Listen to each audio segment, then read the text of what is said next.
This lady is now here. I think that's the toilets. Welcome back, guys, and sadly, after 6-7 days, we had to say goodbye to Narathiwat and especially Sungai Golok, which I think is a really, really good place. It's quite a cool place. It's a nice place. It is Muslim, but hey, you know, whatever. They were lovely, lovely people. And I will miss the goats. I will miss most certainly the scenery. I miss that great southern food. And of course, the people and the lifestyle. I just thought it was really, really nice. Different, but different can be good. Oh, and one more thing, guys. Just before we get into the story itself and me going through Yala, if you watch till the very, very end, I will show you some of my best photographs of dragonflies from the whole trip, from Narathiwat and Yala and Songkhla as well. We decided that we were moving on to a place called Chulabhorn 9 in Yala. But the journey itself was about 3 to 3.5 hours from Sungai Golok to Chulabhorn 9. Now, as you can see on the map, it wasn't a straightforward just A to B. It was kind of a windy sort of B road in parts, and it was quite difficult terrain.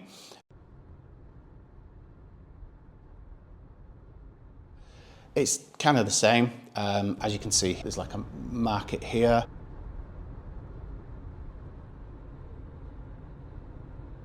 And one thing we did find when we're coming up here, on this particular day we were traveling, we saw 5, 6, 7 of these gatherings. That's terrible footage, I'm afraid. But I'm not sure what it was. We were thinking at first someone's getting married, but then we kept seeing them over and over again. So I'm assuming it's some kind of celebration for maybe Muslims or Yahweh people. I'm not sure what it is, but it was just good to see. Just a shame my recording at that time was terrible.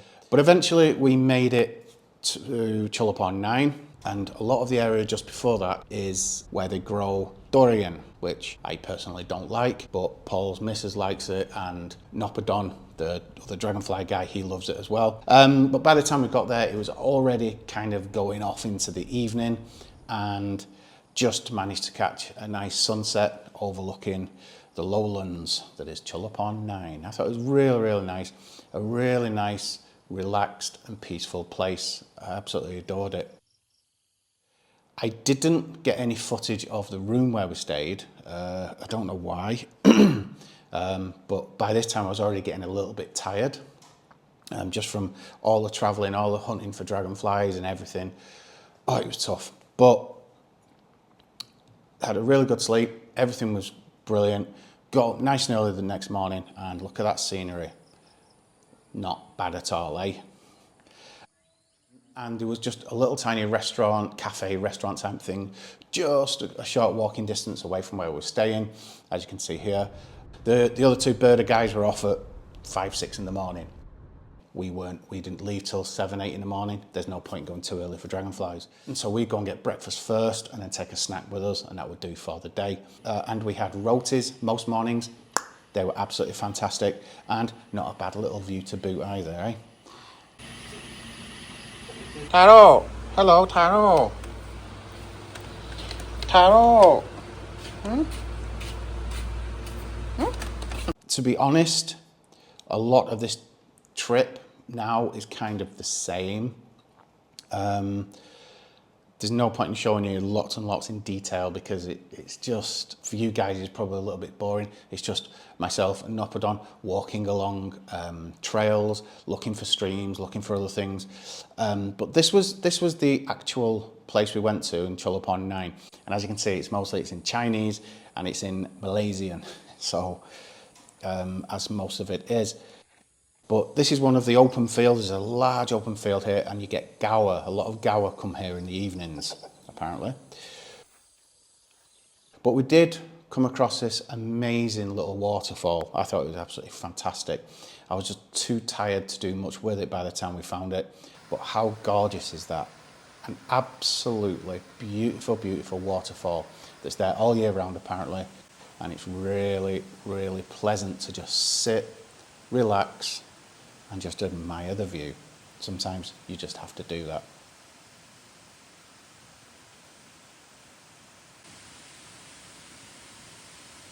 But that was it really for the rest of the trip. It was kind of, just as I mentioned already, the same, but most evenings the rain had come in.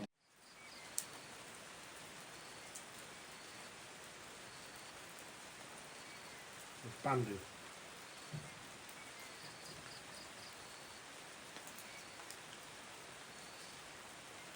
If you ever find yourself going to anywhere in Yala and you can manage to go to Chulabhorn 9 or Chulabhorn 10, you must go and see the museum, especially at Chulabhorn 9, which we went to. And this bit we went to first, thinking this was it. We'd already arranged to go and see them. It's closed until you ask them to open it, kind of thing. And we turned up, and there's my beautiful brother, looking as handsome as ever. And we thought this was where it was at first, because my brother's actually been before. Memorial Comrade Chinping Setis Agung Party Communist Malaya. I think that needs to be a bit longer, don't you? As you can tell, I am so fluent in Malaysian. Noppadon, what does that say? I don't know. If history and communist history is not your thing, you might want to just whiz on till the end. In the description below, I've actually put chapters, so if this bit isn't your thing, you can move on.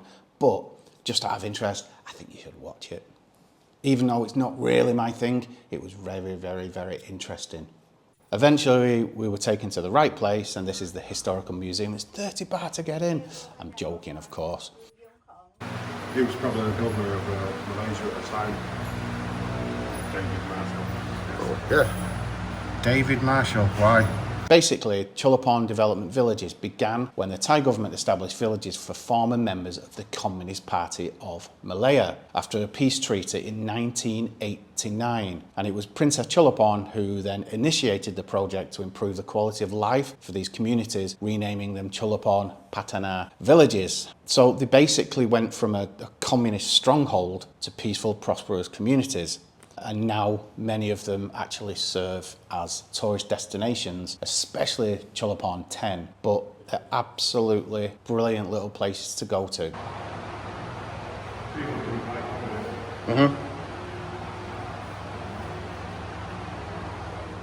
อันนี้ปีที่แล้วประมาณคือ2532 นี่ถ่ายกลางคืน This lady is now here. Hello. 在สังคมของเรียกเราเป็นคนจีนความจริงไม่ใช่แล้วคณะกรรมการ Bruce Lee. That's Cartman. It is, isn't it? Whoa. Japan invaded Malaya. British forces. Just British forces. No, just British forces in Malaysia. They're good. Don't show that. Malayan People's Anti-Japanese Army.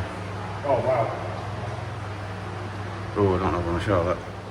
Paul's just looked that up on eBay for 20,000 baht now. And I bet you, with a provenance proving that it's from the communist thing, I bet it's worth a lot more. I always find that weird when you see like boots and shoes and things.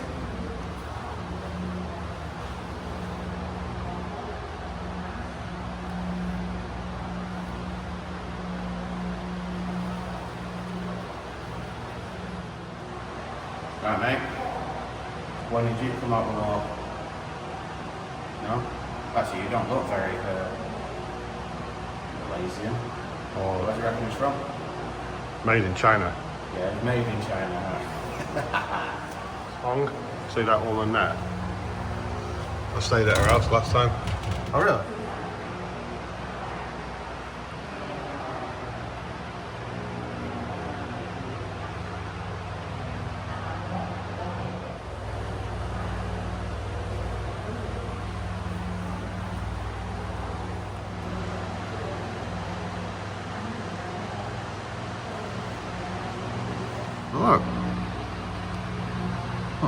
children.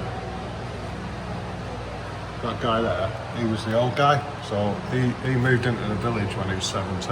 Yeah. And came out when he was 55. Really? So his life was in the jungle, that's it. Bloody hell. And no one told him the war had ended 20 years earlier.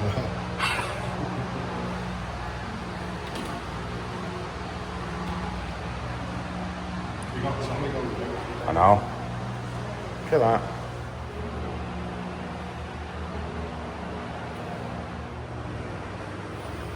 Is that a lute? Sting plays one of them or something, doesn't it?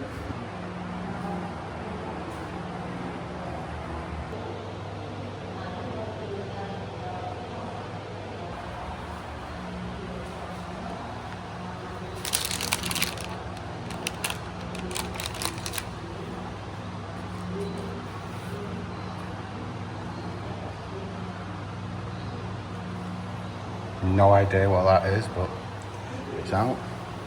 Oh yeah, tape recorder.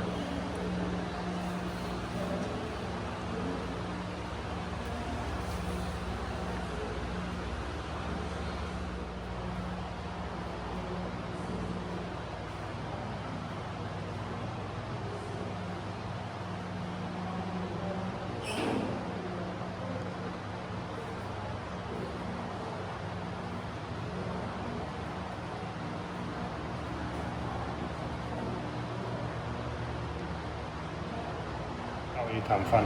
Oh, Dentist yeah. chair. That's a Dentist chair. Dentist, there is a thing that for dentist doing eyes in. Whoa.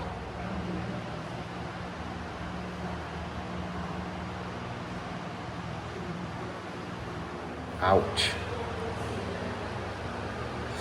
Pulling of teeth and whatnot.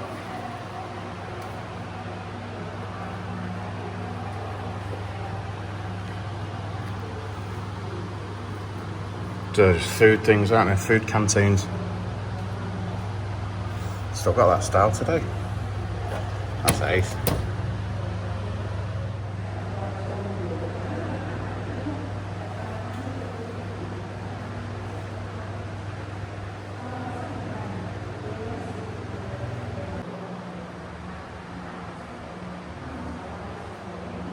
There you go.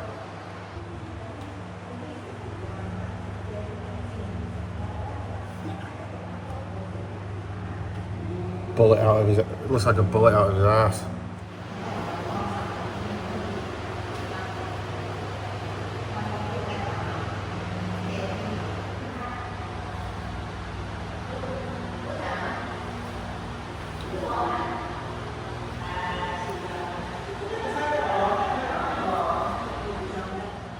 Yeah, well, these are all buried underground. Right, so these are like just big rice canisters. Yeah, so the elephants wouldn't eat the rice because Yeah. they just had a problem with that. Yeah. Probably not just elephants, but anything in the forest, wouldn't it, and nick it. So fill it with rice and bury it, so elephants and that wouldn't eat their stuff. That's mental. It's amazing how they've even survived.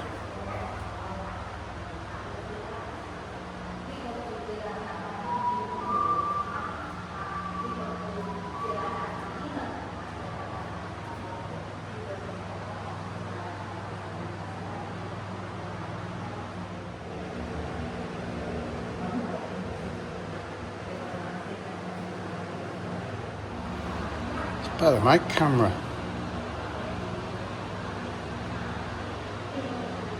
So what half of this is? Unless you can read Chinese. Got tapes. I think they're like really old school headsets. I think. To go with the walkie-talkie.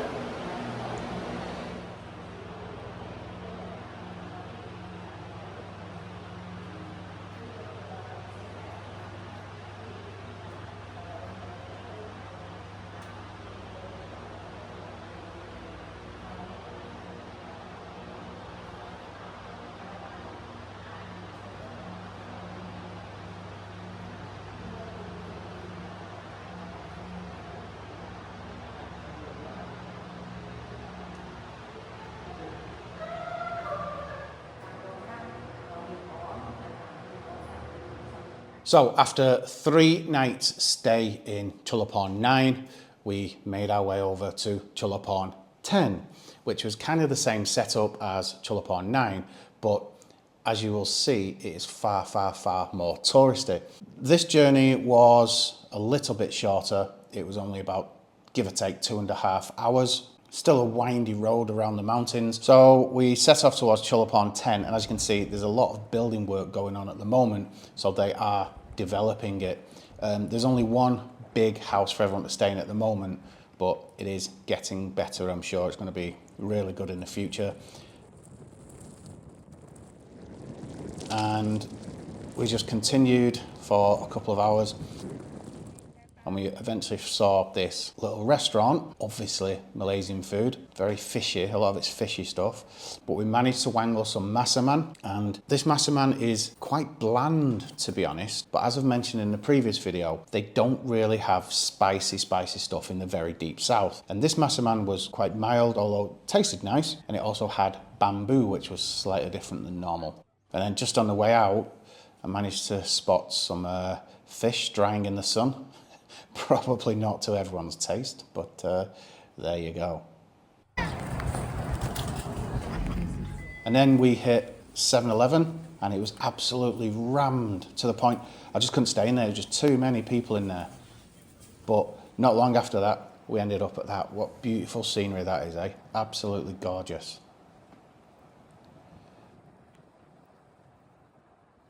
We got a little bit lost. We weren't quite sure, so Soup went and asked the guy who's building a rather different looking house. And there we go. We hit Chulabhorn 10. And as you can see, very, very Chinese orientated, as you would expect, seeing as most of the people who live there are Chinese-Malay. But still look nice all the same, with your old Selamat Datang and welcome. And I'm assuming that's also hello in Thai and Chinese. So when we arrived at Chulabhorn 10, the first thing we noticed was there was a large group of bikers there, and couldn't quite understand what they were saying. But I started to look at the bikes, and as you can see, the plates are black. They have come over from Malaysia, but really, really nice bike. This one was on its own, but lovely bike. No idea what bike it is. You tell me, guys. I don't know. I have no idea. Don't know much about bikes. But then look at the cars as well. Most of the cars have got black plates. They've come from Malaysia. And then just a bit further along, I noticed there was actually a bunch of bikes. Obviously, these belong to the bikers. All black plate and really, really good looking bikes. I think anyway. I don't know a lot about bikes. You tell me, are these decent bikes or not? And as you notice there, it seems like they've got a passport type thing to get over the border. But all Malaysian plates. And it doesn't look like they even come for the weekend, they just come for the day.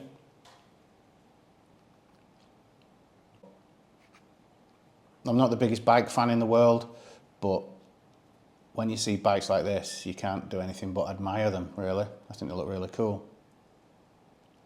What do you think, guys? Are these good bikes? I don't know.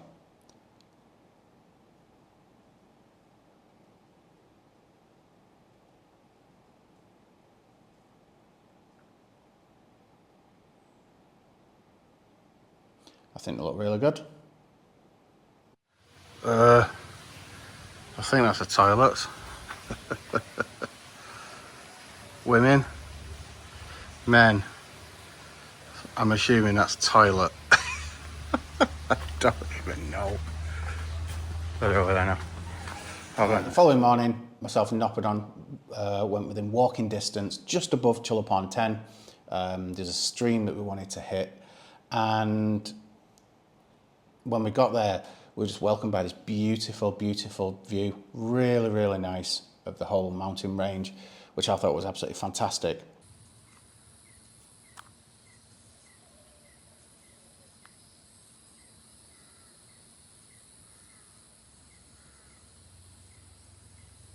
But one thing I found amazing, there was another bike here, and if you can read the plates, it's from Chiang Mai. So somebody has biked it all the way from Chiang Mai to Yala. Wow, that is some bike ride. So as you can see here, the menu is in Thai and Chinese, and that is because their key tourists are Chinese-Malay. I'm not really complaining now because look at my ratna. Very, very tasty indeed. Never had it with carrots in before, but other than that, tasted really, really good at the end of a long day with a nice beer. Like a bat out of hell. History review. Just leaving out on the side. Hot. Yeah, I don't care, Paul, about beer. And again, being Saturday night, the football was on, Man City versus Spurs, and we still managed to watch it and have a couple of beers. You'd probably just heard before my brother going on about beer, but it was fantastic. It was great to watch, right in the middle of nowhere. But unfortunately, Man City were terrible and we lost 2-0. We need to improve. Compared to Chulabhorn 9, this is Chulabhorn 10. And this is really touristy. It's just full of Malaysian Chinese. Loads of them. And 2 big fat stupid foreigners. Yeah, that's me and my brother. Weird, it's like, it's weird. But we're in this tiny little room. Well, there he is. There's Noppadon. Hello. Hey. And we're in B8. But there's literally nobody else here. Oh, there is a fridge. No one else here. Anyway, me and Noppadon are staying in this enormous room. And voila. We have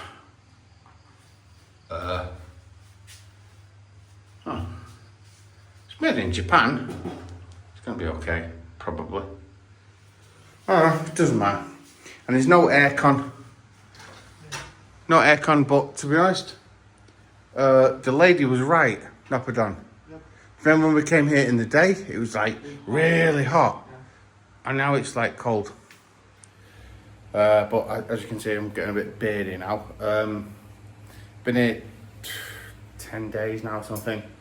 And this is our last room before we go into oblivion, because after the next couple of nights here, we're going into the deep, deep jungle of Noppadon. How do you say it?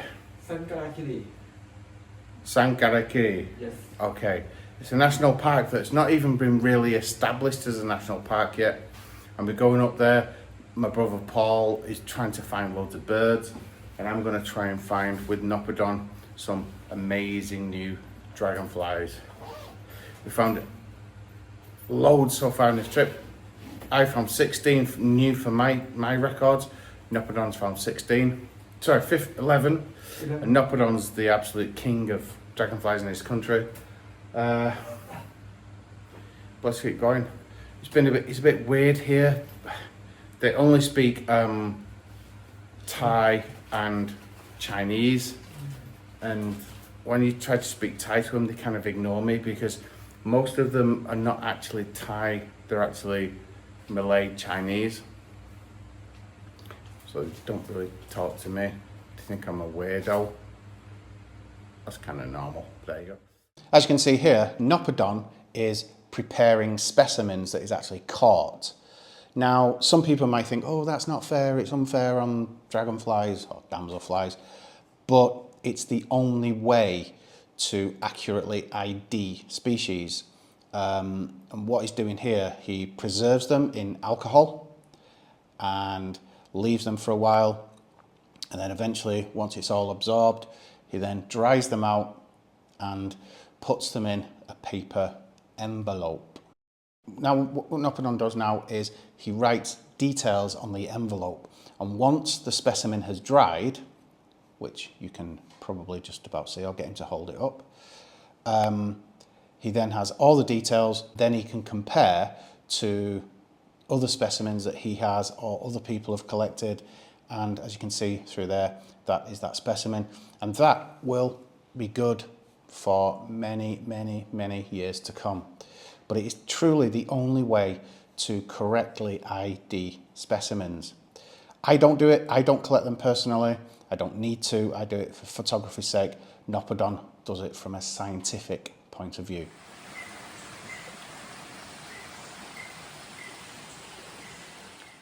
And then just like Chulabhorn 9, Chulabhorn 10 actually kind of became very, very cloudy, and the rain came in late on in the afternoon. Not every day, some days were like blisteringly hot.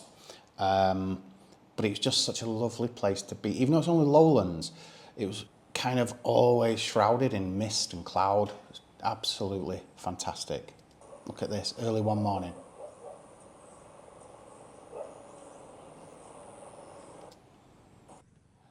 And to be honest, after I think 2 nights there, we were kind of done. And it was time to move on again and out of Yala. From Chulabhorn 10 to Khiri National Park was just under 3 hours. It's incredible, some incredible views. A lot of Thais were stopping there to look as well.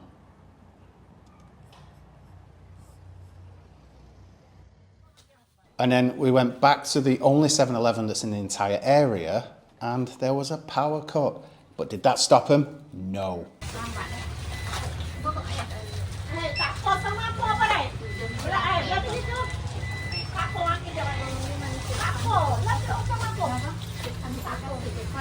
If you go into a PTT station, you've got to go and get your 5-star chicken, which we did. But this one is 5-star salam. Is it any different than, you know, the normal ones you get in Khon and wherever? No, I think it's just the way that the chicken is killed. That's it, that's the only difference. And it was very, very tasty indeed. Although it was a little bit cold because there was a power cut.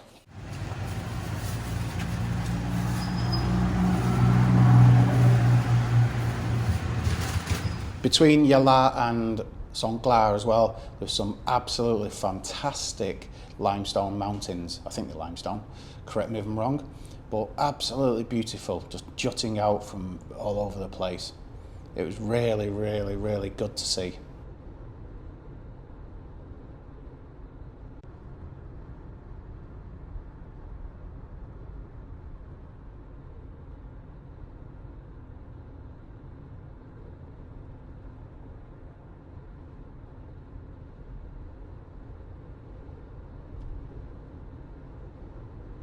But eventually we made it to Khiri National Park, and from here on in we were sleeping in tents. They don't have bungalows there. They didn't even charge us to get in, it was free. We had to pay for the tents and whatever for renting those, and they even put us under a roof because it had been raining quite a lot recently.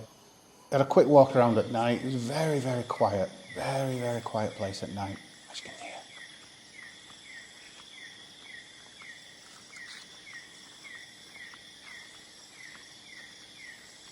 But there was always time for a bit of food and a quick beer in the evening. Our brother just staring at his phone. But there you go. That's where we stayed. So we even had a table and chairs to sit at. It was great. At this national park, it was quite quiet. There was a few species there, but I think it had been raining heavily a few days ago, and a lot of the dragonflies weren't showing, but I did manage to find some absolutely spectacular species anyway, so no complaints from me. And even look at this stream. It's absolutely beautiful. Really, really, really nice stream. We managed to find, I think, another 3 or 4 species from my records that I'd never seen before.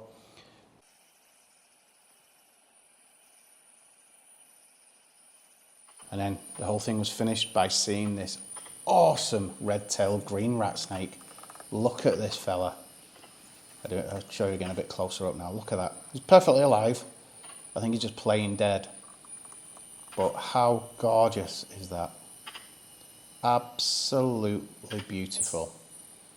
I know some people have run for the hills, but perfect. So that was kind of it. I managed to find 20 or 21. I'm still not sure of one because it's a teneral, what do you call that? A newly emerged specimen.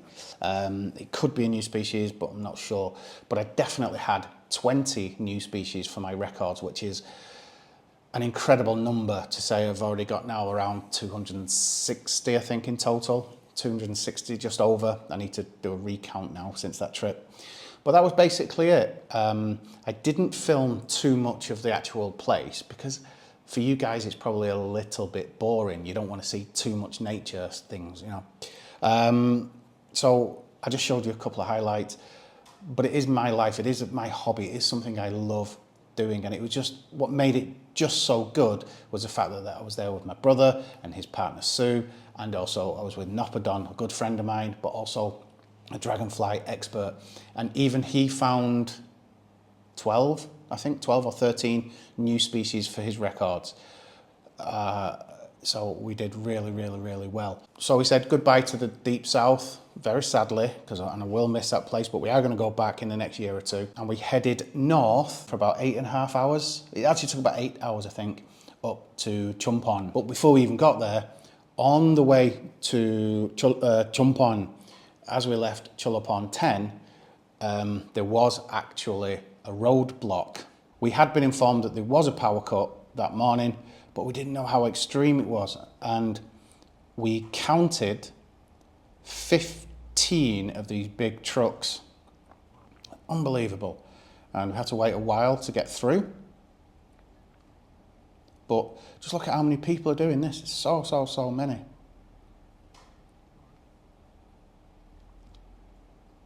This is a major operation. We'd already passed a load and then we got stuck. And all the guys are wearing weird masks. As you can see at the moment, my brother's driving. Look at the masks they're wearing. Very strange. Look.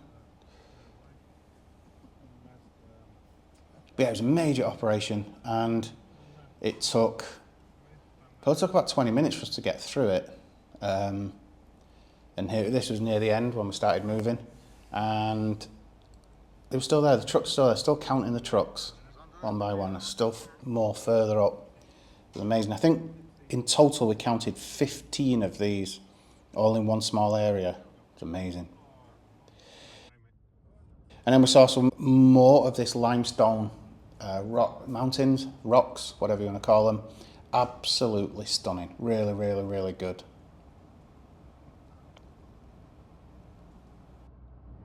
And then we hit civilization. We were back to normality and on the outskirts of Chumphom.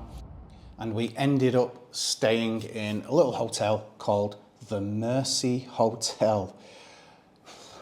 Strange name, but I must admit, it was really nice. Very clean, but really nice. I mean, look at this room, 500 baht. So it's like 250 baht each for this room. It's brilliant.